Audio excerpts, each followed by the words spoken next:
Anong karon lang man nag-renew, pila ka tuig na di ay ni expired. 2 years. Dili ay 3 years na ni.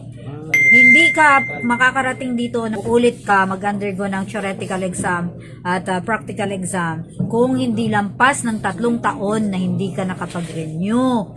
Sige nga, matanong ko nga kayo kung sino-sino ba ang masasabi natin na gumagamit ng kalsada?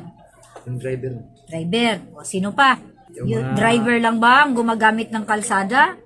May tanong dito, sino ang mga gumagamit ng kalsada? Letter A, motorista at pedestrian. Pedestrian yung naglalakad. Siklista, yung nagbisikleta. Mga pasahero, yung nakasakay sa sasakyan mo. Traffic enforcer at mga nagtitinda. Letter B, mga motorista at sasakyan, mga nagbibisikleta, mga pasahero, mga gusali, o ba't nasali yung building dito? Pavement markings, traffic sign. O letter C, mga sasakyan, traffic sign, mga nagtitinda, pavement markings. Sino-sino yung gumagamit ng kalsada? Letter A. Letter A. Ibig sabihin, hindi lang tayo mga driver ang gumagamit ng daan. Pati yung naglalakad, yung tumatawid, pedestrian, yung mga nagtitinda. Lahat na yan, nakasakay man ng sasakyan o nakikisakay sa sasakyan, gumagamit sa kalsada.